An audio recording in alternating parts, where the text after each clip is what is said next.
Between 1933 and 1945, Europe built a machine to erase the idea of being human. The journey began with motion, not toward a place, but away from existence itself.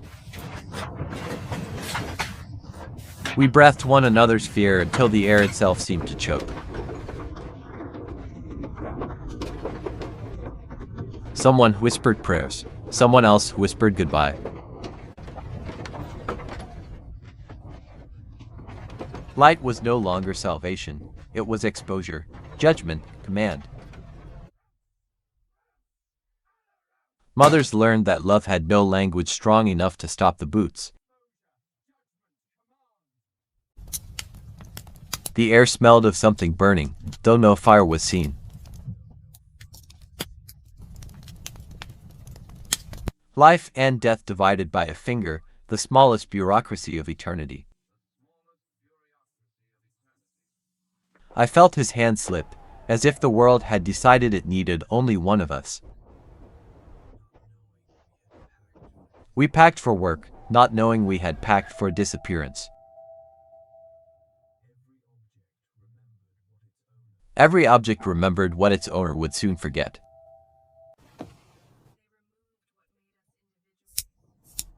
The promise was disinfection, a reality, a silence that never ended.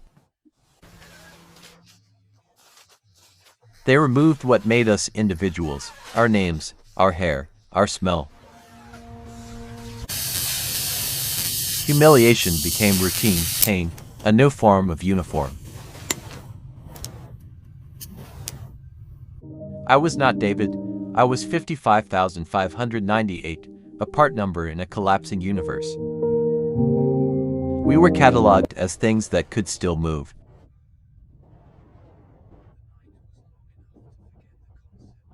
The night was long enough to forget the concept of mourning.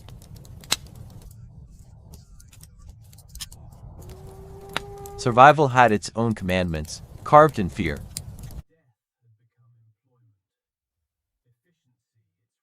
When I saw the sky darken with ashes, I knew my mother had gone. Death had become employment, efficiency its religion.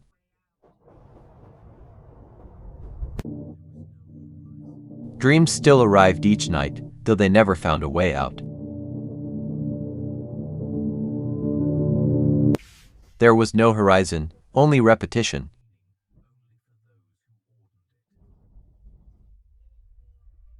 Cleanliness had meaning only for those who ordered it.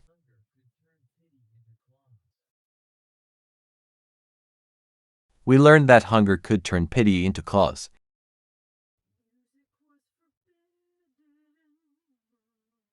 Music was forbidden, so we sang under our breath to remember we still could. Each cell had the same view, a wall and a reason to keep breathing. The world outside kept moving, indifferent to the counting of ashes. Evil wore boredom as its disguise.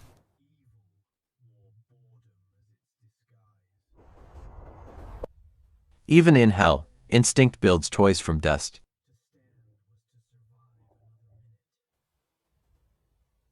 To bend was to vanish, to stand was to survive another minute. Winter had become an accomplice, freezing both mercy and memory.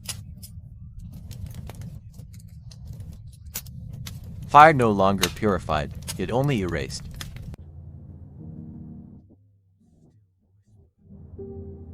The walls still whisper, but only to those who listen without words. Proof was everywhere, yet belief was nowhere.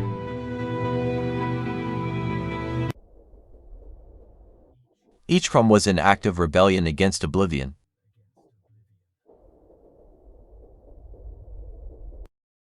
They could kill the body, but not the idea of witness.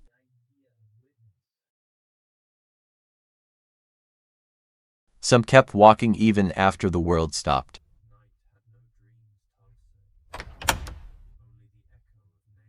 Night had no dreams, only the echo of names unspoken. The earth had learned to digest what men could not.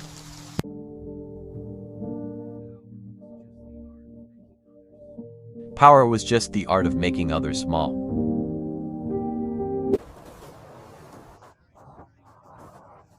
We buried strangers because there was no one left to bury us.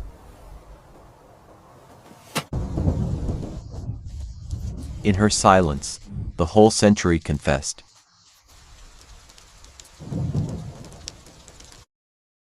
Nature blinked and saw what it could not forgive.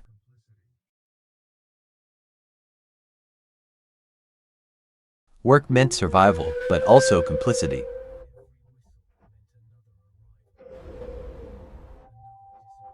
Every whistle meant another arrival, another disappearance. Death became mechanical, efficient, and polite.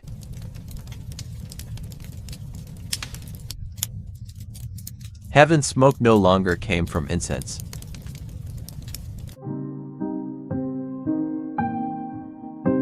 We walked so far that only our shoes remained to testify. Sometimes peace looked like nothing at all.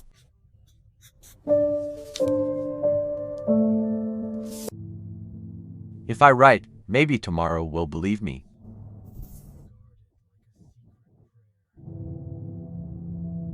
Hope was measured in crumbs, guarded like a secret prayer. Every beam was a reminder that freedom had a shape and it was unreachable. They laughed as if laughter itself could erase what they had seen. Compassion survived in fragments, passed quietly from soul to soul. Love kept singing even when no one was left to hear.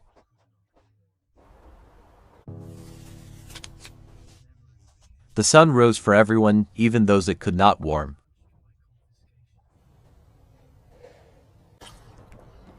Death had no ceremony, only order.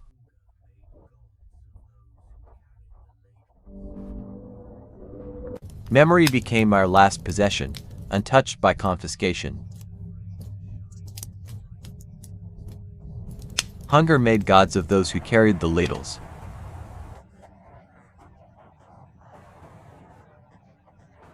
Even stars seemed afraid to shine too brightly over this place.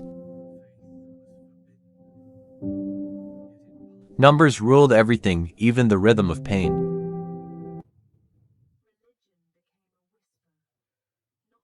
Faith was forbidden, yet it pulsed beneath every heartbeat. Religion became a whisper, not to God, but to endurance. It was not war anymore, it was arithmetic.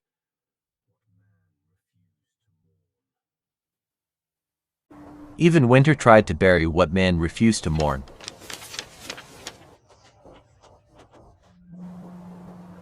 If words could survive, maybe we still existed somewhere.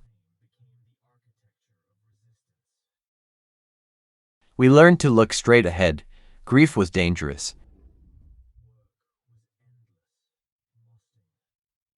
Imagination was the only country that hadn't been invaded. A single flame became the architecture of resistance.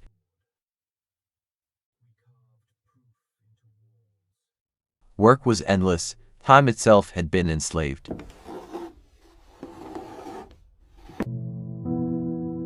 In that small act of carrying, the world was briefly restored. We carved proof into walls, in case memory forgot its duty. The living sounded like ghosts rehearsing their exit.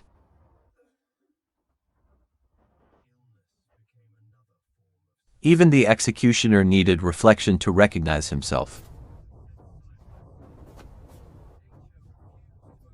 Illness became another form of selection.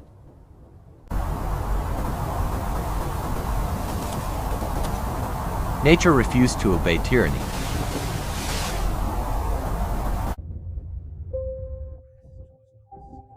Sharing became our rebellion, our invisible uprising.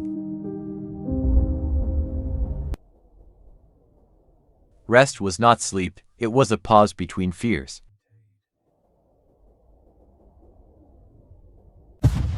Even steel seemed to weep for what it contained.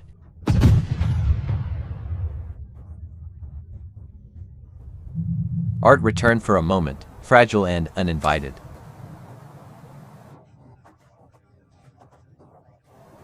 Hope sounded like thunder far away.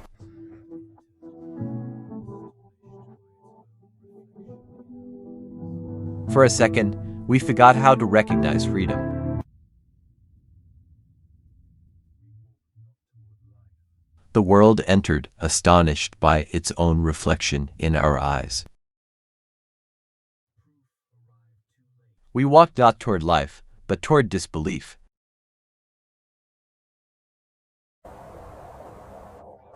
Proof arrived too late for those who had begged to be believed. Freedom had no music, only breath.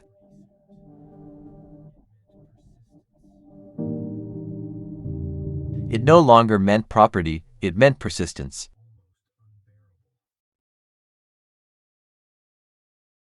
Kindness felt foreign, almost unbearable.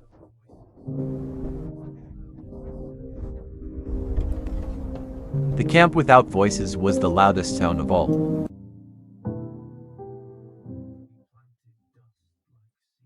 We planted dust like seeds, maybe memory would bloom.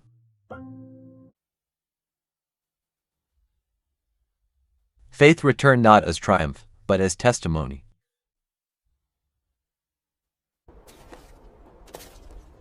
Even heaven seemed to exhale in relief.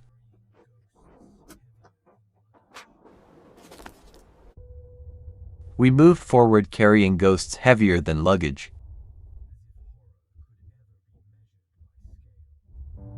From above, it looked small, as if horror could ever be measured by scale. Some of us never left. We live where memory keeps its vigil. The flame remembers what the world prefers to forget.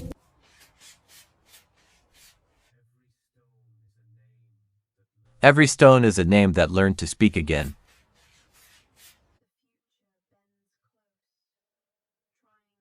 The future bends close, trying to listen through time.